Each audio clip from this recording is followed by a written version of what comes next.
known as Udo. He had a very beautiful daughter whom he was very fond of. He looked after her most carefully and she grew up into a beautiful woman. For some time, the king has been absent from his house and had not been to the spring for 2 years. When he went to the old place to wash, he found that the juju tree had grown all over the place and it was impossible for him to use the spring as he usually does. He therefore called 40 of his young men to bring their machetes and cut down the tree. They started cutting, they started cutting, they cut, but it had no effect. Directly they made a cut in the tree and it closed up again. So after working all day, they had no impression on it. When they returned at night, they told the king they had been unable to destroy the tree. He was so angry, and when he heard, he went to the spring the next morning with his own machete. When the juju tree saw that the king had come himself and was trying to cut his branches, it caused a small splinter of wood to enter into the king's eye. This gave the king great pain, so he threw down his machete and went back to his house. The pain, however, got worse, and he could not eat and sleep for 3 days. He therefore sent for witchmen and told them to cast lots to find out why he was in such great pain. And when they had cast lots, they decided that the reason was that the juju tree was very angry with the king because he wanted to wash at the spring and he tried to destroy the tree. When they had told the king that he must take 7 baskets of flies and white goats and a white chicken and a piece of white cloth to make sacrifice in order to satisfy the juju tree. This was what the witchmen told him. The king did this, and the witchmen tried their lotions on the eyes. However, it got worse and worse. Then he dismissed these witches and got another lot. When they arrived, they told him.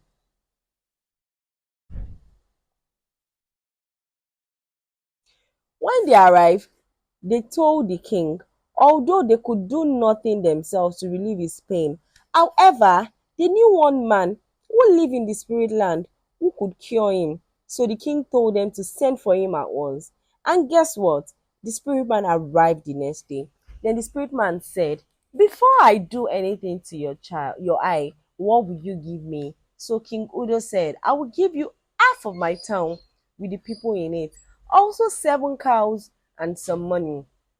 But the spirit man refused to accept the king's offer. As the king was in such pain, he said, name your own price and I'll pay you. So the spirit man said, the only thing I'm willing to accept for payment is your daughter. And at this point, the king cried and he told the man to go away, as he would rather die than let him have his daughter. That night, the pain became much worse than ever. And some of the subjects pleaded with the king to send for the spirit man again and give him his daughter, and told him that when he got well, he could no doubt have another daughter, but that if he died now, he would lose everything.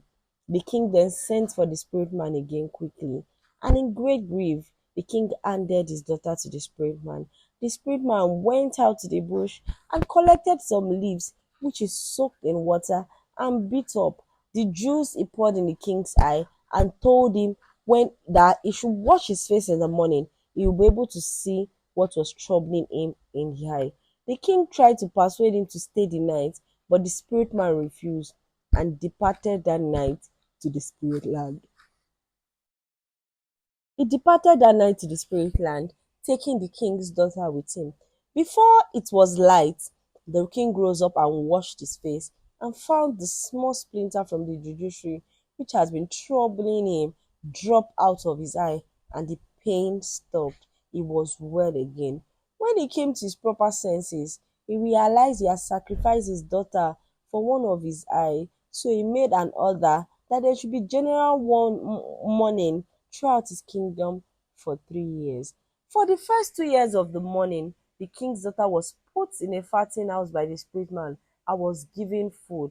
But a skull who was in the house, told her not to eat as they were fattening her up, not for marriage, but so they could eat her. She therefore gave all the food which was brought to her to the skull and live on chalk herself.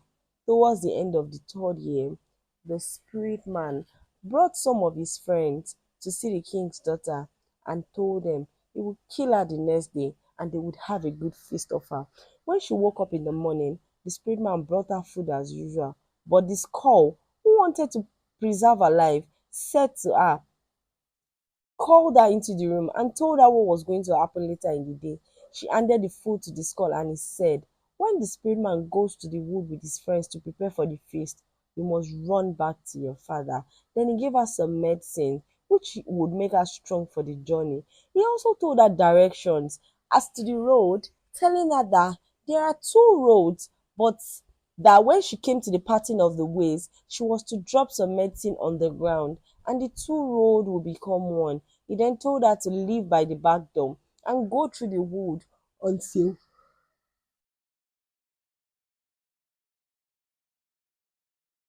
He then told her to leave by the back of the door and go through the wood until she came to the end of the road, that she would find people on the road.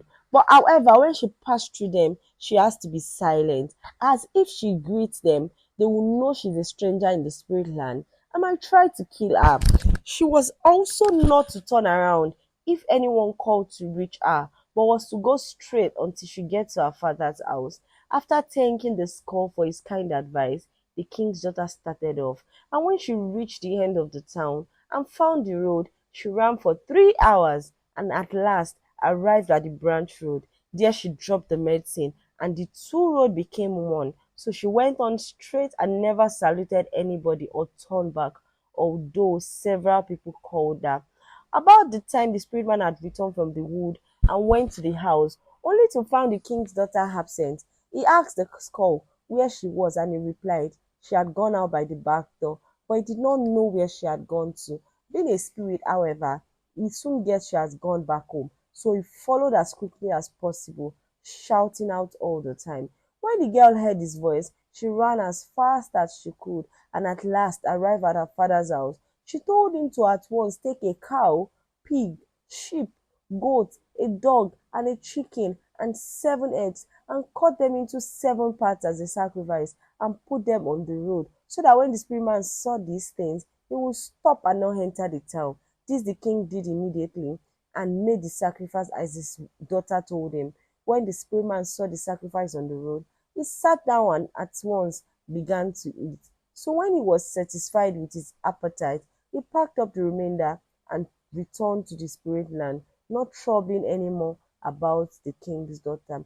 When the king saw the danger was over,